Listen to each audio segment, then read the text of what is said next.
It is Palm Springs Point of View time, and we have been busy here in the desert. Yes, happy Monday, and boy, what a week it was.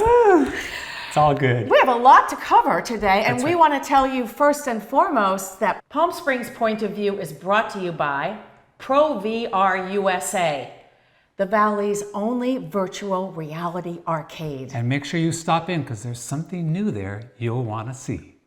Is it art on the walls? Tyson Knight? Virtual reality Drop art? in, you're going to love it. So a major event this week was the 2022 Palm Springs Business Expo and Taste of Palm Springs. And what a beautiful evening it was for that event. Oh my gosh, we locked out midweek, glorious weather. There were over 1,000 people there that came to taste food and drink and listen to music. We had a good time. Everybody had a good time And some there. great businesses, all members of Palm Springs Chamber of Commerce were there. It was a fun time. We're going to cover more of that in our next show. And one of the major events this week was 2 weeks actually of Cinema Diverse, the 15th annual LGBTQ plus film festival here at Palm Springs. And we got to see a variety of films and shorts, right? And there were over 140 films. That's right. Where do we begin? Let's talk about the opener, the premiere Opening of night. the major Universal Studios film Bros, where we had a chance to talk to Amanda Bearse. That's right. Let's take a look. We're here, of course, at the opening night for Cinema Diverse, and we have one of the individuals in the movie called Bros. How is that for an introduction? That's great. Amanda Bearse is with Okay, us. thank you for that qualification. Because I'm not the star, but I have a little itty bitty part. But the best thing is that I get to be a part of this wonderful film. That's right. And tell us about your bitty part in this film. What are you? Well, what is your character? the coolest thing that Billy Eichner, who co-wrote and stars in the film, and Nicholas Stoller, who was the director who co-wrote the script with Billy, what they decided to do was, if they could, cast every part in the film, straight or gay role, with an LGBTQ plus person. Amen. Hallelujah. So this is fantastic. And I'm not a stranger to playing straight on television, so I play. You were so cute on. Were you on And television? let's see. Oh, that was a long time ago. But I saw your evolution through the ages. yeah, it's a haircut thing. But I actually play his love interest, who's Luke McFarlane in the film, his love interest mom. Love interest So I'm a mom. mom. When you stop acting and you come back 25 years later, seriously. This is what happens? Yes, because I've been behind the camera for 30 years, so this was one of my But first. you look marvelous. Thank you. Aren't you sweet? And so, Amanda, These are my new best friends. besides this being the film that's opening today here, and then we'll be opening, I think, It'll wide on open the wide 30th. on September 30th. Bring your friends. Bring your friends. Like, Well, you this also- is huge for Universal. Oh, to have yes. an LGBTQ Yeah, well, it's all-star. huge for the LGBTQ plus community to have a bring major it- studio like Exactly. Universal get behind this project. Yes. A really true romantic comedy. It's adorable. Amanda, is she too cute or what? Oh, delightful. So bubbly and full of energy. Actually, in case we didn't say this, you'll remember her from Married with Children, right? Marcy, right? And Remember wait that? till you see her in this role in Bros. And do catch it because it is coming out to major theaters soon. That's right. And Conrad, you had a chance to view a lot of the shorts and actually talked with writers, directors, and actors. Very And fortunate. yeah, so that was kind of the meat of Cinema Diverse. And let's have a look at some of these interviews. Let's take a look. So we're fortunate today to have the mayor of Palm Springs, Lisa Middleton, here with us today. She's going to be introducing today's shorts. Is that correct? That is, and I am very much looking forward to the opportunity to do the introduction. The theme of these shorts is hate still happens, and unfortunately, we know all too well that that is absolutely the case. I'm here now with the cast from Georgia. Once again, this is another one of the terrific short films here at the film festival. And let's introduce who we have here today. Hello, my name is Joe Perales. I'm the executive producer and the writer of the short film Georgia, and my pronouns are he and him. Hi, my name is Celia Sandhya Daniels. My pronouns are she and they. I'm one of the music. I added some music to this entire movie and also helped with the script writing for Georgia. Thank you. Hello, my name is Jorge Anzorena and I'm supporting my husband. There's always support needed, especially when making any kind of film, whether it's a short film or a mainstream film. Let's talk a little bit about what is the theme of this film. The theme is a person who has gender dysphoria. Gender dysphoria is you're born in one gender and you feel like you belong to another gender. There's an incongruence between your birth gender and your authentic gender. So where did the idea for this come from?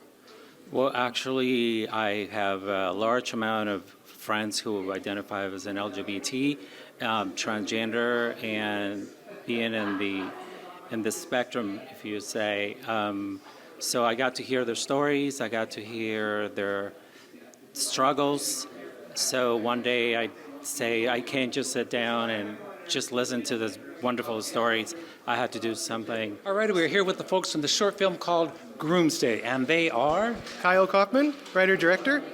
Hi, I'm Tristan Colburn. I'm one of the actors. So the film is called Groomsday, but let me tell you, it is about a groom's day, but there's a lot going on in that film. Tell us how you got to this idea.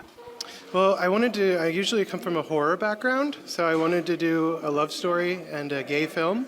So I thought, why don't we just marry both concepts together and show... Was that Mary? Play on words. There you go. Yeah, totally intended. Tristan, you were in full makeup quite often in this.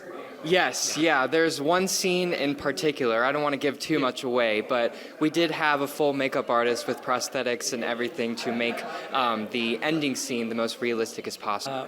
I call it a monologue that he has in the bathtub. Where does that come from? You know, it was from traumas. We all have our own traumas as an LGBTQ community, and even though his trauma was sexual assault, I wanted to resonate with someone's most vulnerable moment and then coming together with the love of their life and making it a beautiful moment. And I'm here with the director-writer of a short film called Out of Body. And you are? Hi there, I'm Sophie Mutiara Whittemore. I use they, them pronouns. I am the director and writer of Out of Body. So tell us a little bit about the story. So it is about a character named Jess who wakes up in a different body every day, and it's told in a magical realism, very sci-fi way. And as far as inspiration for it, I was inspired by the trans filmmaker Jane Schoenbrunn. She had this wonderful saying that as a trans filmmaker, you could create trans stories without necessarily having it be a trans character, but you can always have a trans experience showcased. I like that idea. How long is the film approximately? The film is approximately, I'd say, 5 minutes. And the film is 5 minutes. How long did it take you to come up with this idea, and here we are showing it somewhere? Yeah, so for pre-production, it took about 2 months. Post-production was another 3 months, and then the actual shoot day itself was only a day. Oh, is that right? But it's always post and pre-production that Yeah. get you. Oh, great. That sounds great. Well, the film, once again, is called Out of Body, playing here at the Cinema Diverse Film Festival. Thank you for joining us. Awesome. Thank you so much, Conrad. Wow, what an amazing amount of creativity and variety at Cinema Diverse. Well, a lot of credit to those folks getting a movie, short film, or full-length made. It's a lot of work. And closing weekend, we had the amazing opportunity to chat with the stars of a fantastic film, Lauren and Rose. The star happened to be Jacqueline Bisset and writer, director, producer Russell Brown.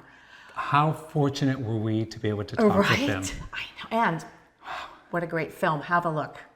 Well, we are so excited to be here tonight at Cinema Diverse with not only the writer, director, producer, but the star of Lauren and Rose, Jacqueline Bisset and Russell Brown.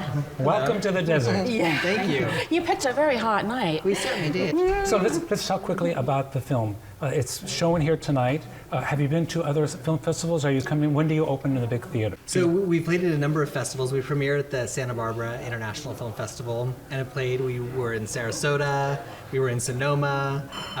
We have about 6 or 7 festivals this month, and the film opens theatrically in Los Angeles on October 14th. And so the movie's been having a nice tour. Jacqueline and I are on the road together. He's a great traveling companion. Oh, fun! Just like in the movie, but more animated, probably. It is, yeah, because we're moving around some more. Traveling gives you an opportunity to talk a lot together, I would guess, and this film is all about dialogue. Especially, Jacqueline, some of your monologues are are so beautiful and They so are realistic. Yes, so well. Is that all you? Did you collaborate on those? On No, right? it's all Russell. Russell wrote this. I mean, I was very, very blown away by the quality of his writing and his thoughts, and the fact that he was writing for my character as a writing for a woman in this situation, and then writing for the male character also in that situation, and he did a very beautiful job. Yes, most definitely. It's a great honor to do this role. And one of the things I liked about it also is that not only is it just dialogue, but you never go as a director to a flashback. Jacqueline tells some terrific stories, and as a viewer, we get to view that and see that through your words rather than having to see it in a flashback. And I think that's very rare to And it's pull that basically off. in one setting. Yes. Yeah. And it just becomes more, in my mind, more intense through each course of the meal, which I thought was very, very uniquely structured. Talk about the structure of it. Well, one of Rose, the main character's named Rose, and one of her sort of superpowers, and when you spend a lot of time with great actors, one of the things they can do is they can sort of conjure your imagination to see things that aren't there. So her telling these stories, these monologues, is really demonstrating how actors, or how this character and how Jacqueline can transport you somewhere just by the power of their storytelling. Yes, it's amazing. But apart from that, there's the whole business of the food and the restaurant, the way it's divided. The film is divided into 3 parts. It's your time to talk. Your time to talk. Was it set up like that? Did the storyline come first, and then you thought about the breaking up into an appetizer, a dessert, or how did that work? No, it was always really structured over that sort of period of time, and it was always interesting to me, the idea of like a 3-act story, and most meals have sort of 3 acts, so they sort of mimicked that in each other, and it was just sort of an interesting way to play with how to structure a movie. Most definitely. Well, it is a delicious film. Delicious. I want to go to this place. I took a note of it. It's really in Topanga. No, it doesn't exist. It doesn't. But I like the idea of it. Fictional restaurant. I was there. Yeah, I'd like to go there too. And our waiter, our wonderful yes. Paul He Sand. was Wasn't he wonderful? great. Yes. Yes. He's so funny. He really helped me a lot too. When I would just see him in the morning, I would just go, oh, what joy to see Paul Sand standing there being the waiter. Well, more than the waiter, maître d', whatever, the amusing Yes. character. Who's the comedy character of the film. Right, And you two exactly. playing off of each other is just I loved perfect. it. Yeah, You it look was like you great. knew each other for years. Yeah, he gave me great confidence. Yeah. I didn't know him at all. No, is that right? No, it's funny how another actor can give you or take away the confidence that you might have or not have. And let's talk also about your co-star. Oh, Kenny Blatz was Oh, just Kenny amazing. Blatz was great. I thought Wasn't the he? 2 of you together were just... Yeah. I was so drawn to everything that was going to happen and didn't know what was going to happen next. No.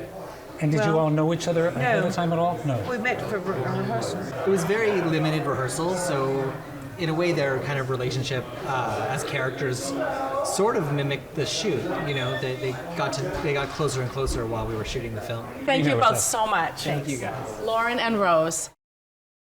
Conrad, both Jacqueline and Russell were such a pleasure to talk to. So easy to speak with and gave us Oh, all kinds yeah. of great information, right? and the Terrific. film is coming out soon, right? Lauren and Rose. I think it's mid-October. Now of course we saw them at the Palm Springs Cultural Center, and there are other events also coming up to the Palm Springs Cultural Center. First, let's talk about... Martinis and Moxie is back. That's right. When does that happen?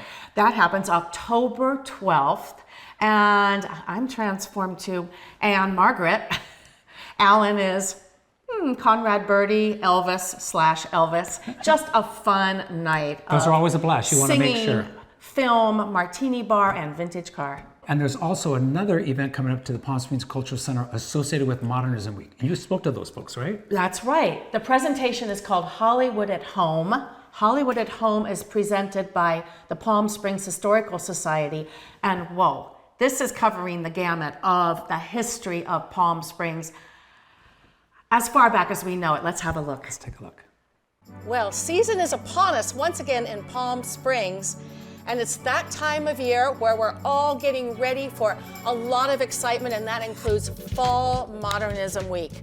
And I'm excited to be here with Jim and Vinny from the Palm Springs Historical Society, where they are holding an event on October 14th that's a total retro throwback called Hollywood at Home. We're talking about Hollywood and the similarities between the lives of the celebrities in Hollywood and Palm Springs, which was their playground. It was. I mean, there was a point in history where this was really ground zero for all of the A-list celebrities from Hollywood. But our presentation actually goes further than that. We go way back to the beginnings and all the way forward to today, and take a look at the parallel histories between the town of Hollywood and its industry and Palm Springs and its industry and history. And you'll be amazed at how many of these things sync up throughout time. So how is your show set up? You said you go all the way back We to do. Nellie Kaufman or the first settlers? We even begin before Nellie. We begin with the Kauai Indians. Oh, this is 'cause cool. They've been here for thousands of Right, years. right. So we pay tribute to them. That's great. And then we talk about 1884, when McCallum comes here because his son has tuberculosis. And he do remember feels this that, is the last-ditch attempt to save his son's life. So they are really the first Caucasian settlers to come here. And right around the same time, Hollywood is starting to become a new center of entertainment. Back east, Thomas Edison claims to invent the film camera, and he was stopping everyone from making movies back in New Jersey. He had a patent that he claimed that he owned on movies. So the pirates hightailed it out here to California, and voila, Hollywood is born. Wow, this is going to be so interesting. I think it's going to be something that's going to be uniquely different from some of the other sort of Hollywood Palm Springs kind of only mid-century era. It Yeah. spans like the history and how we got to be It who does. we are. And we talk not only about the industry of Hollywood and the entertainment industry, the film industry, we get into the era where it becomes television. And we talk also, by the way, about the homes of many of these stars built out here in the era. Many of them mid-century masterpieces today, and on several occasions we'll even take you inside. That'll be great. So it'll be a sort of slideshow, interactive. There's a It is. movies. There's video, yes. Oh, and- great. And for people who like modernist architecture and that period Mm-hmm. of the 40s and 50s, I think they'll be pleasantly surprised. And pleasantly surprised to see how many of the stars actually built homes using these starchitects. Oh, that's fantastic. So tickets are available on modernismweek.com. Correct. The Okay. show is on Friday, October 14th at 5 p.m. at the Palm Springs Cultural Center. Many people may know it formally as the Camelot Theaters, but that's where we will be doing this, and we hope that you'll get a ticket and come find out more. There's Well, the lots Palm more. Springs Cultural Center is a mover and shaker, and this is a great place, I think, for you to show your presentation, and I believe it's in the large theater. It is. So we have plenty of seating, and I know tickets are going fast, so Yep. You know how those modernism events go. yes, absolutely. You've got just a little bit of time, but Yeah. there's still time to get tickets, right? Still time to get tickets. Don't wait, though. Okay, Hollywood at Home. Get your tickets. Thank you, Jim. Thank you, Vinny. Thanks so much. Wonderful, Gloria. Thanks. Thank you. Well, Jim and Vinny are great. Yes. Hollywood at Home, we'll see you there. And we'll see you next week because we have more coming your way. That's right. Bye-bye.